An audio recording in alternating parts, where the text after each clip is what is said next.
నమస్తే. Welcome to Magna TV. నేను Aditya. Mona Lisa ఈ పేరు ఎక్కడో విన్నట్టు ఉంది కదా! ఎగ్జాక్ట్‌లీ.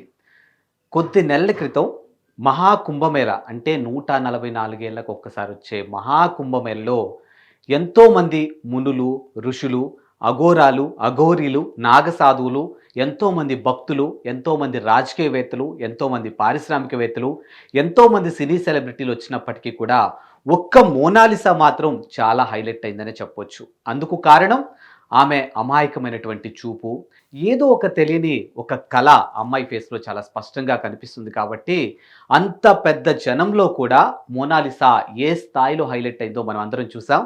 ఒకానొక సందర్భంలో ఆమె కుటుంబ సభ్యులే ఆమెని స్వయంగా ఆమె సొంత రాష్ట్రమైనటువంటి మధ్యప్రదేశ్‌కి పంపించినటువంటి పరిస్థితులు కూడా మనం చూసాం. ఎక్కడో ఇండోర్ నుంచి మహాకుంభమేళలో భక్తులు అధిక సంఖ్యలో వస్తారు కాబట్టి డెఫినెట్‌గా అక్కడ పూసల వ్యాపారం చేస్తే తమ కుటుంబం బావుంటుంది అనే ఆశతో మోనాలిసా కుటుంబ సభ్యులందరూ కూడా మహాకుంభమేళకొచ్చి పూసలు అమ్ముకుంటున్నటువంటి తరుణంలో అనూహ్యంగా ఒక యూట్యూబర్ తమ అమాయకమైనటువంటి చూపుతో ఆ పూసలు అమ్ముకుంటున్నటువంటి మోనాలిసాను వీడియో తీసి సోషల్ మీడియాలో పోస్ట్ చేయడంతో ఓవర్ నైట్ స్టార్ అయింది మోనాలిసా. ఇక ఆ తర్వాత అక్కడికి వచ్చినటువంటి భక్తులంతా కూడా అక్కడ పుణ్యస్నానం ఆచరించడం, ఆ తర్వాత మోనాలిసా ఎక్కడుందా అంటూ ఆమెతో సెల్ఫీలు దిగడం కోసం ప్రయత్నించినటువంటి అంశాలు కూడా సోషల్ మీడియా వేదికగా మనం చూస్తూనే ఉన్నాం.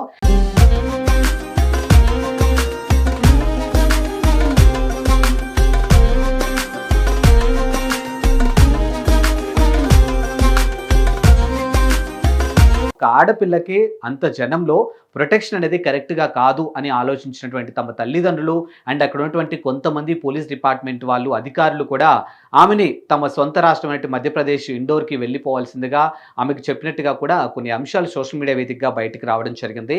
సరే వాళ్ళు చెప్పారా, వీళ్ళు చెప్పారా అనే విషయం పక్కన పెట్టేస్తే ఒక ఆడపిల్లని తన తల్లి, తన తండ్రి, తన సోదరులు ఎంతవరకు ప్రొటెక్ట్ చేసుకుంటూ ఉంటారు. ఎందుకంటే మహాకుంభమేళలో భక్తులు కొన్ని కోట్ల మంది అంటే దాదాపుగా ప్రభుత్వ అంచనా ప్రకారం 40 కోట్లు అనుకున్నారు కానీ దాదాపుగా 60-70 కోట్ల వరకు భక్తులు రావడం జరిగింది.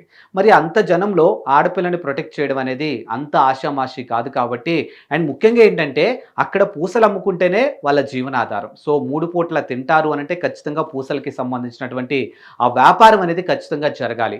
మరి కంప్లీట్‌గా మోనాలిసాని ప్రొటెక్ట్ చేసుకుంటూ కూర్చుంటే వాళ్ళు పూసలు ఎప్పుడు అమ్ముకుంటారు అండ్ అంత జనం మళ్ళీ ఎప్పుడు వాళ్ళకి దొరుకుతారు అనే కోణంలో అంటే ఏవైతే పూసలు ఉన్నాయో ఆ తెచ్చినవన్నీ కూడా అమ్ముడు పోవాలి అన్న ఆలోచనలోనే తల్లిదండ్రులు ఉన్నారు కాబట్టి సో మోనాలిసా ఇంకా అక్కడ ఉండడం కరెక్ట్ కాదు అని ఆలోచించినటువంటి తల్లిదండ్రులు తమ బిడ్డని తమ సొంత రాష్ట్రమైనటువంటి మధ్యప్రదేశ్ ఇండోర్ పక్కన ఉన్నటువంటి ఒక చిన్న పల్లెటూరుకి ఆమెను పంపించడం జరిగింది.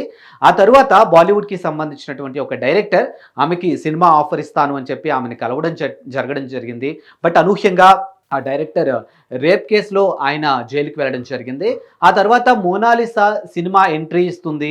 అటు టాలీవుడ్‌లో ఇస్తుంది, బాలీవుడ్‌లో ఇస్తుంది, కోలీవుడ్‌లో ఇస్తుంది. అంటే భారతదేశంలో ఉన్నటువంటి ప్రతి ఇండస్ట్రీలో ఏదో ఒక చోటు నుంచి మోనాలిసా ఎంట్రీ ఇస్తుందనే వార్తలు కూడా సోషల్ మీడియా వేదికగా బలంగా వచ్చినప్పటికీ కూడా బట్ ఎవరైతే ఆమెకు ఆఫర్ ఇస్తాను అని ఒక డైరెక్టర్ చెప్పడం జరిగిందో ఆయన జైలుకి వెళ్ళడంతో మోనాలిసా కెరియర్ అయిపోయింది అనుకున్నారు.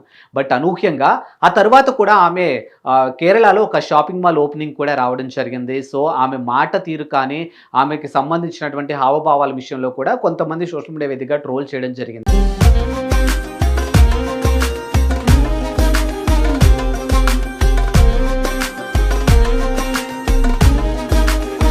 అసలు ఆ విషయంలో మోనాలిసా గురించి ఒక్కసారి ఆమె సైడ్ ఆలోచిస్తే నిజంగా ఎక్కడో మధ్యప్రదేశ్‌లో ఒక చిన్న పల్లెటూరులో పుట్టినటువంటి ఆ అమ్మాయి సోషల్ మీడియా వేదికగా ఎలా నడుచుకోవాలి, అసలు స్టేజ్‌ల మీద ఎలా మాట్లాడాలి, అసలు అంత క్రౌడ్ ఉన్నప్పుడు వాళ్ళందరితో ఆ టైంలో ఎలా బిహేవ్ చేయాలి, ఇదేది కూడా తెలీదు. ఒక అమాయకమైనటువంటి అమ్మాయి అని చెప్పొచ్చు.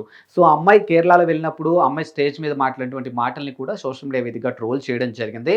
బట్ ఆ తరువాత మరొక్కసారి ఇప్పుడు మోనాలిసా సోషల్ మీడియా వేదికగా వైరల్ అవుతుంది. సో మరి ఎందుకు మోనాలిసా మరొక్కసారి తెర మీదకి వచ్చిందా అంటే ప్రస్తుతానికి మోనాలిసా బాలీవుడ్ నటుడు ఉత్కర్ష్‌తో కలిసి ఒక ప్రైవేట్ సాంగ్ చేసింది అనేది ఒకటి అంశం ఇప్పుడు సోషల్ మీడియా వేదికగా వైరల్ అవుతుంది. దానికి సంబంధించినటువంటి షూటింగ్ కూడా పూర్తయింది. సో త్వరలోనే దానికి సంబంధించినటువంటి సాంగ్ కూడా రిలీజ్ కానున్నట్టుగా తెలుస్తోంది. మరి ఈ సాంగ్ తర్వాత మోనాలిసా లైఫ్ ఏ విధంగా ఉంటుంది అండ్ అసలు ఆ సాంగ్‌లో మోనాలిసా ఎలా చేసింది, ఎందుకంటే కెమెరాలు కానీ ఇవన్నీ కూడా అమ్మాయికి కొత్తనే చెప్పొచ్చు. బట్ అనూహ్యంగా మహాకుంభమేళలో ఫేమస్ అయినటువంటి మోనాలిసాకి తన కుటుంబానికి ఒక టర్నింగ్ పాయింట్ అనే చెప్పొచ్చు. ఈ సాంగ్ తర్వాత కూడా మోనాలిసాకి మరిన్ని ఆఫర్‌లు రావాలని మనమందరం కూడా మనస్ఫూర్తిగా కోరుకుందాం. ఎందుకంటే గతంలో కూడా ఇలా ఓవర్ నైట్ స్టార్స్ ఎవరైతే అయ్యారో వాళ్ళందరికీ కూడా ఎక్కువ లైఫ్ లేకుండా పోయింది. అటు వాళ్ళు ఏదైతే పని చేసుకుంటూ ఉన్నారో ఆ పని పోగొట్టుకుంటారు. ఇటు ఓవర్ నైట్ స్టార్స్ చేసి ఇలా మధ్యలో వదిలేస్తారు అనే అంశాలు కూడా సోషల్ మీడియా వేదికగా మనం చూసాం కాబట్టి, బట్ మోనాలిసా విషయంలో అలా జరగకూడదు. ఏదైతే ఇప్పుడు ఒక ప్రైవేట్ సాంగ్ 'ఉత్కర్ష్ సింగ్‌తో' చేసిందో ఆ సాంగ్ రిలీజ్ తర్వాత కూడా మోనాలిసాకి మరిన్ని ఇండస్ట్రీల నుంచి మరిన్ని ఆఫర్‌లు రావాలని మనమందరం కూడా కోరుకుందాం. అండ్ వన్స్ అగైన్ మోనాలిసాకి ఈ సందర్భంగా మనమందరం కూడా విష్ చేద్దాం.